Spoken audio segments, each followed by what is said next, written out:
Item ಯಾವುದೇ ಇರಲಿ try ಮಾಡಿ ಆಚಿ ಚಿಕನ್ ಮಸಾಲಾ. ಪರಿಷತ್ ಚುನಾವಣೆಯಲ್ಲಿ ಬಿಜೆಪಿ ಕ್ರಾಸ್ ವೋಟಿಂಗ್ ತಲ್ಲಣ ಸೃಷ್ಟಿಸಿದೆ. ಬಿಜೆಪಿಯ ಜೊತೆಯಲ್ಲೇ ಇದ್ದು ಕತ್ತು ಕೊಯ್ದವರು ಯಾರು ಅನ್ನುವಂತ ಪ್ರಶ್ನೆ ಮೂಡ್ತಾ ಇದೆ. ಹೈಕಮಾಂಡ್ಗೆ ವರದಿಯನ್ನ ನೀಡೋದಕ್ಕೆ ಈಗ ಅಶೋಕ್ ಹಾಗೆ ಬಿಜೆಪಿ ರಾಜ್ಯಾಧ್ಯಕ್ಷ ಬಿ.ವೈ. ವಿಜಯೇಂದ್ರ ಅವರಿಗೆ ಒಂದು ರೀತಿ ಆತಂಕ ಸೃಷ್ಟಿಯಾಗಿದೆ. ಬೇರೆ ರಾಜ್ಯಗಳಲ್ಲಿ ಬಿಜೆಪಿ ಮುನ್ನಡೆಯಲ್ಲಿದೆ, ಆದ್ರೆ ಕರ್ನಾಟಕದಲ್ಲಿ ಮಾತ್ರ ಯಾಕೆ ಈ ರೀತಿ ಉಲ್ಟಾ ಆಗ್ತಾ ಇದೆ? ಶಾಸಕರ ವಿಶ್ವಾಸ ಗಳಿಸುವಲ್ಲಿ ಉಭಯ ನಾಯಕರು ಫೇಲ್ ಆದ್ರ ಅನ್ನುವಂತ ಪ್ರಶ್ನೆ ಇದೆ. ಅಂದ್ರೆ ಈ ಪ್ರಶ್ನೆಯನ್ನ ಹೈಕಮಾಂಡ್ ಇದೀಗ ಅಶೋಕ್ ಹಾಗೆ ಬಿ.ವೈ. ವಿಜಯೇಂದ್ರ ಅವರಿಗೆ ಕೇಳುತ್ತೆ. ಹಾಗಾಗಿ ಇವರು ಯಾವ ರೀತಿಯಾದಂತಹ ಉತ್ತರವನ್ನ ಕೊಡಬೇಕು, ಎಲ್ಲಿ ರಾಂಗ್ ಆಗ್ತಾ ಇದೆ, ಎಲ್ಲಿ ಮಿಸ್ ಆಗ್ತಾ ಇದೆ ಅನ್ನುವಂತ ಆತಂಕದಲ್ಲಿ ಸದ್ಯ ವಿಪಕ್ಷ ನಾಯಕ ಅಶೋಕ್ ಹಾಗೆ ಬಿ.ವೈ. ವಿಜಯೇಂದ್ರ ಇದ್ದಾರೆ. ಶಾಸಕರ ವಿಶ್ವಾಸವನ್ನ ಗಳಿಸುವಲ್ಲಿ ಇವರು ಫೇಲ್ ಆದ್ರ ಅಂತ ಹೇಳಿ, ಯಾಕೆ ಅಂತ ಹೇಳಿದ್ರೆ ಈಗ ಒಂದು ರಿಪೋರ್ಟ್ ನಿನ್ನೆ ಪರಿಷತ್ ಚುನಾವಣೆಯಲ್ಲಿ ಏನಾಯ್ತು ಅದರ ಒಂದು ಅಪ್ಡೇಟ್ಸ್ ಹೈಕಮಾಂಡ್ಗೆ ಹೋಗಿ ತಲುಪಬೇಕು. ಜೊತೆಗೆ ಈ ಒಂದು ಅಡ್ಡ ಮತದಾನ ಹಾಕಿರೋರು ಯಾರ ಬೇರೆ ಅನುಮಾನ ಇದೆ ಆ ಎಲ್ಲ ವಿಚಾರವನ್ನ ಕೂಡ ಹೈಕಮಾಂಡ್ ನಾಯಕರಿಗೆ ತಿಳಿಸುವಂತಹ ಕೆಲಸ ಸದ್ಯ ಈಗ ಅಶೋಕ್ ಹಾಗೆ ಬಿ.ವೈ. ವಿಜಯೇಂದ್ರ ಅವರಿಂದ ಮಾಡಬೇಕಾಗತ್ತೆ.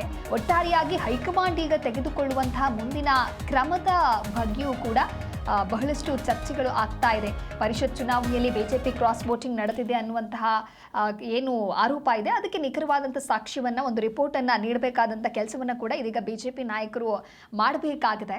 ಒಟ್ಟಾರೆಯಾಗಿ ರಾಜ್ಯ ಬಿಜೆಪಿ ನಾಯಕತ್ವದ ಮೇಲೆ ಹೈಕಮಾಂಡ್ ಏನಾದರೂ ಅಸಮಾಧಾನವನ್ನ ವ್ಯಕ್ತಪಡಿಸತ್ತಾ ಅನ್ನೋದು ಕೂಡ ಇಲ್ಲಿ ಪ್ರಶ್ನೆಯಾಗಿದೆ. ಅಂದ್ರೆ ಅಶೋಕ್ ಮತ್ತೆ ವಿಜಯೇಂದ್ರ ಅಂತ ಇಬ್ಬರು ನಾಯಕರು ಅನ್ನುವಂಥ ವಿಚಾರ ಪ್ರಸ್ತಾಪ ಆದಾಗ ಅವರ ಮೇಲೆ ಏನಾದರೂ ಹೊಣೆಗಾರಿಕೆಯನ್ನ ಹಾಕಲಾಗ್ತಾ ಇದೆಯಾ, ಅಥವಾ ಪಕ್ಷದೊಳಗೆ ಯಾವ ಮಟ್ಟದ ಬೆಂಬಲ ಇದೆ, ಯಾಕೆ ಈ ರೀತಿಯಾದಂತಹ ಅಡ್ಡ ಮತದಾನ ನಡೀತು, ಯಾವ ಶಾಸಕರಿಗೆ ಅಸಮಾಧಾನ ಇದೆ, ಯಾವೆಲ್ಲ ಕಾರಣಕ್ಕಾಗಿ ಈ ಅಸಮಾಧಾನ ಸೃಷ್ಟಿ ಆಗಿದೆ ಅನ್ನುವಂತಹ ವಿಚಾರವೂ ಕೂಡ ಸದ್ಯ ಚರ್ಚೆಗೆ ಬರುತ್ತೆ.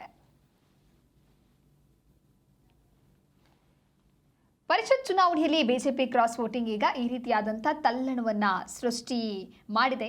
ಹೈಕಮಾಂಡ್ ವರದಿ ಕೇಳಿರೋದ್ರ ಮೇಲೇನೆ ಸದ್ಯ ಯಾವ ರೀತಿಯಾದಂತಹ ಆನ್ಸರ್ ಅನ್ನ ಇವರು ಕಳಿಸಿಕೊಡ್ತಾರೆ, ಇದು ಮುಂದೆ ಯಾವ ರೀತಿಯಾದಂತಹ ಸ್ವರೂಪವನ್ನ ಪಡೆದುಕೊಳ್ಳುತ್ತೆ, ಎಲ್ಲವನ್ನ ಕೂಡ ಕಾದು ನೋಡಬೇಕಾಗತ್ತೆ. ಈ ಕುರಿತು ಮತ್ತೊಂದು ಬ್ರೇಕಿಂಗ್ ಅಪ್ಡೇಟ್ ಲಭ್ಯವಾಗ್ತಾ ಇದೆ. ಹೈಕಮಾಂಡ್ ಕೆಂಗಣ್ಣಿಗೆ ಗುರಿಯಾಗಿದ್ದಾರೆ ಅಶೋಕ್ ಹಾಗೆ ವಿಜಯೇಂದ್ರ. ಉಭಯ ನಾಯಕರ ಸ್ಥಾನಕ್ಕೆ ಹೈಕಮಾಂಡ್ ಕೊಕ್ಕುಡುತ್ತಾ? ಒಳ ಒಪ್ಪಂದದ ಆರೋಪಕ್ಕೆ ಪುಷ್ಟಿ ನೀಡುತ್ತಾ ಈ ಪರಿಷತ್ ಫಲಿತಾಂಶ? ಕಠಿಣ ಕ್ರಮದ ಮುನ್ಸೂಚನೆಯನ್ನ ಈಗಾಗಲೇ ಬಿಜೆಪಿ ಹೈಕಮಾಂಡ್ ಕೊಟ್ಟಿದೆ. ಇಬ್ಬರ ಸ್ಥಾನಕ್ಕೂ ಬಿಜೆಪಿ ಹೈಕಮಾಂಡ್ ಕೊಕ್ಕುಡುವಂತ ಸಾಧ್ಯತೆ ಇದೆ. ಶಾಸಕರನ್ನ ಉಳಿಸಿಕೊಳ್ಳುವಲ್ಲಿ ವಿಫಲವಾಗಿರೋದು ಯಾಕೆ ಅನ್ನುವಂತಹ ವಿಚಾರ ಜೊತೆಗೆ ಇದಕ್ಕೆ ಕಠಿಣ ಕ್ರಮ ಆಗುವಂತ ಎಲ್ಲ ಸಾಧ್ಯತೆಗಳು ಕೂಡ ಇದೆ. ಈ ಕುರಿತು ಮತ್ತಷ್ಟು ಮಾಹಿತಿಯನ್ನ ನೀಡ್ತಾರೆ ನಮ್ಮ ಪ್ರತಿನಿಧಿ ಜನಾರ್ದನ್ ಹೆಬ್ಬಾರ್ ದೂರವಾಣಿ ಸಂಪರ್ಕದಲ್ಲಿ. ಹೆಬ್ಬಾರ್, ಈಗಾಗಲೇ ಹೈಕಮಾಂಡ್ ಕೆಂಗಣ್ಣಿಗೆ ಅಶೋಕ್ ಹಾಗೆ ವಿಜಯೇಂದ್ರ ಗುರಿಯಾದ್ರ ಅನ್ನುವಂತಹ ಪ್ರಶ್ನೆ ಇದೆ. ಯಾಕೆ ಅಂತ ಹೇಳಿದ್ರೆ ಕ್ರಾಸ್ ವೋಟಿಂಗ್ ಸದ್ಯ ದೊಡ್ಡ ಮಟ್ಟದಲ್ಲಿ ಚರ್ಚೆ ಆಗ್ತಾ ಇದೆ. ಅಂದ್ರೆ ಶಾಸಕರ ವಿಶ್ವಾಸ ಗಳಿಸುವಲ್ಲಿ ಇಬ್ಬರು ನಾಯಕರು ಒಂದು ವೇಳೆ ಫೇಲ್ ಆಯ್ತು ಅಂತ ಹೇಳಿದ್ರೆ ಹೈಕಮಾಂಡ್ ತೆಗೆದುಕೊಳ್ಳುವಂತಹ ದಿಟ್ಟ ನಿರ್ಧಾರ ಏನು, ಅಥವಾ ಇವರು ರಿಪೋರ್ಟ್ ನಲ್ಲಿ ಯಾವ ರೀತಿಯಾಗಿ ಮೆನ್ಷನ್ ಮಾಡ್ತಾರೆ? ದಿವ್ಯಾ, ಇಡೀ ದೇಶದಲ್ಲಿ ಯಾವುದೇ ವಿಧಾನ ಪರಿಷತ್ ಚುನಾವಣೆ ಅಥವಾ ರಾಜ್ಯಸಭಾ ಚುನಾವಣೆ ಇನ್ನಿತರ ವಿಚಾರಗಳಲ್ಲಿ ಬಿಜೆಪಿಗೆ ಬೆಂಬಲವಾಗಿ ಬೇರೆ ಬೇರೆ ಪಕ್ಷದ ಶಾಸಕರು ಬರ್ತಾ ಇದ್ದಾರೆ. ಆದ್ರೆ ಕರ್ನಾಟಕದಲ್ಲಿ ಮಾತ್ರ ಅದಕ್ಕೆ ವ್ಯತಿರಿಕ್ತವಾದಂತಹ ವಾತಾವರಣ ಕಾಣಿಸ್ತಾ ಇದೆ. ಹಾಗಿದ್ರೆ ಇಲ್ಲಿನ ನಾಯಕತ್ವವನ್ನ ಶಾಸಕರು ಒಪ್ಕೊಂಡಿಲ್ವಾ ಅಂತ ಪ್ರಶ್ನೆ ಬರುತ್ತೆ. ಇಲ್ಲ, ಒಂದು ಪಕ್ಷದಲ್ಲಿ ಬೇರೆ ಬೇರೆ ರಾಜ್ಯಗಳಲ್ಲಿ ಬಿಜೆಪಿಗೆ ಇಷ್ಟೊಂದು ಬೆಂಬಲ ಸಿಗ್ತಾ ಇರುವ ಸಂದರ್ಭದಲ್ಲಿ ಕರ್ನಾಟಕದಲ್ಲಿ ಕ್ರಾಸ್ ವೋಟಿಂಗ್ ಆಗುತ್ತೆ ಅಂತಾದ್ರೆ ಅದಕ್ಕೆ ಕಾರಣ ಏನು ಅಂತ ಪ್ರಶ್ನೆ ಬರುತ್ತೆ. ಹೈಕಮಾಂಡ್ ಕೂಡ ಈ ವಿಚಾರದಲ್ಲಿ ತುಂಬಾ ಗಂಭೀರವಾಗಿದೆ ಅನ್ನೋ ಮಾಹಿತಿ ಲಭ್ಯವಾಗಿದೆ. ನಿನ್ನೆ ಫಲಿತಾಂಶ ಬಂದಿದ್ದಾಗೇನೆ ಹೈಕಮಾಂಡ್ ಈ ವಿಚಾರದಲ್ಲಿ ಗರಂ ಆಗಿದೆ ಅನ್ನೋ ವಿಚಾರವೂ ಕೂಡ ಇದೆ. ಅದೇ ಕಾರಣಕ್ಕೇನೆ ಫಲಿತಾಂಶ ಬಂದ ನಂತರದಲ್ಲಿ ಮಾಧ್ಯಮದ ಜೊತೆ ಮಾತಾಡುವಾಗ ಅಶೋಕ್ ಅವರು ಇರ್ಬೋದು, ವಿಜೇಂದ್ರ ಅವರು ಇರ್ಬೋದು, ಮುಖ್ಯವಾಗಿ ಮಾತಾಡುವಷ್ಟು ಅವರಿಗೆ ಹುಮ್ಮಸ್ಸಿದ್ದಂತೆ ಕಾಣಿಸ್ತಾ ಇರಲಿಲ್ಲ. ಗೆಲುವು 2 ಸೀಟ್ ಗೆದ್ದಿರ್ಬೋದು, ಆದ್ರೆ 3ನೇ ಅಭ್ಯರ್ಥಿ ಗೆಲ್ಲೋದು ಅನುಮಾನ ಅನ್ನುವಂಥ ವಿಚಾರ ಕೂಡ ಇತ್ತು. ಅದ್ರ ಬಗ್ಗೆಯೂ ಕೂಡ ಯಾವುದೇ ಸಮಸ್ಯೆ ಇರಲಿಲ್ಲ. ಒಂದ್ ವೇಳೆ ಜೆಡಿಎಸ್ ಅಭ್ಯರ್ಥಿ ಸೋತ್ರೂ ಸಹಿತ ಅದಕ್ಕೆ ಯಾವುದೇ ರೀತಿಯ ಪರಿಣಾಮ ಆಗ್ತಿರ್ಲಿಲ್ಲ. ಹೈಕಮಾಂಡ್ ಕೂಡ ಅದನ್ನ ಗಂಭೀರವಾಗಿ ಪರಿಗಣಿಸ್ತಾ ಇರಲಿಲ್ಲ. ಆದ್ರೆ ಬಿಜೆಪಿಯ ಪಕ್ಷದ ಶಾಸಕರು, ಇವರು ನಂಬಿಕೊಂಡಿದ್ದಂಥವ್ರು, ಇವ್ರ ಜೊತೆಯಲ್ಲಿದ್ದವರೇ ಈ ರೀತಿ ಕ್ರಾಸ್ ವೋಟಿಂಗ್ ಮಾಡ್ತಾರೆ. ಇಂತಿಂತ ಶಾಸಕರು ಇಂಥವ್ರಿಗೆ ವೋಟ್ ಮಾಡ್ಬೇಕು ಅಂತ ಹೇಳಿ ಸೂಚನೆ ಮಾಡಿ ಕೊಟ್ಟಾಗ್ಲೂ ಸಹಿತ ಲಿಂಗರಾಜ್ ಪಾಟೀಲ್ ಅವರಿಗೆ ವೋಟ್ ಹಾಕ್ಬೇಕಂತ 30 ಶಾಸಕರ ಪೈಕಿ 3 ಶಾಸಕರು ಕ್ರಾಸ್ ವೋಟ್ ಮಾಡಿದ್ದಾರೆ. ಅಲ್ಲಿ ಇನ್ನೊಂದು ರಘು ಕೌಟಿಲ್ಯ ಅವರಿಗೆ ಹಾಕಿರುವಂತಹ 1 ವೋಟ್ ಲ್ಯಾಪ್ಸ್ ಆಗಿದೆ. ಆ ಲ್ಯಾಪ್ಸ್ ಆಗಿದೆ ಅನ್ನೋದು ಕೂಡ ಗಂಭೀರವಾಗಿ ಪರಿಗಣಿಸಲಾಗುತ್ತೆ. ಕಾರಣ ಏನಂತಂದ್ರೆ ಇದು ಆಕಸ್ಮಿಕವಾಗಿ ಲ್ಯಾಪ್ಸ್ ಆಗಿರೋದಾ ಅಥವಾ ಉದ್ದೇಶಪೂರ್ವಕವಾಗಿ ಲ್ಯಾಪ್ಸ್ ಆಗಿರೋದಾ ಅನ್ನೋ ಪ್ರಶ್ನೆ ಕೂಡ ಬರುತ್ತೆ.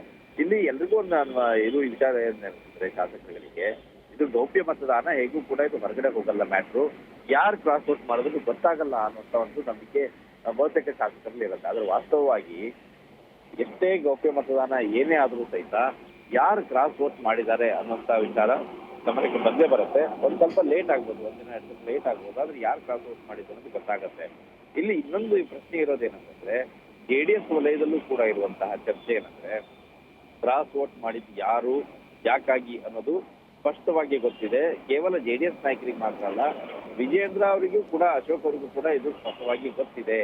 ಅವರಿಗೆ ಗೊತ್ತಿದ್ದೇನೆ ಕ್ರಾಸ್ ವೋಟ್ ಆಗಿಲ್ಲ ಅನ್ನೋಂಥ ಮಾತುಗಳು ಕೇಳಿ ಬರ್ತಾ ಇದಾವೆ. ಇದು ಬಹಳ ಗಂಭೀರವಂತ ವಿಚಾರ. ಯಾಕಂದ್ರೆ ಕ್ರಾಸ್ ವೋಟ್ ಮಾಡ್ತಾರೆ ಅನ್ನೋದು ಗೊತ್ತಿದೆ ಅಥವಾ ಇಂಥವ್ರೆ ಮಾಡಿದ್ದು ಅನ್ನೋದು ಗೊತ್ತಿದೆ ಅಂತ ಆದ್ರೆ ಇದು ಪ್ರೀ ಪ್ಲಾನ್ಡ್ ಅನ್ನೋಂಥ ಪ್ರಶ್ನೆ ಬರುತ್ತೆ. ಆ ಕಾರಣಕ್ಕಾಗಿ ಹೈಕಮಾಂಡ್ ಈ ವಿಚಾರದಲ್ಲಿ ಬಹಳ ಗಂಭೀರವಾಗಿ ತೆಗೆದುಕೊಂಡಂತೆ ಕಾಣಿಸ್ತಾ ಇದೆ.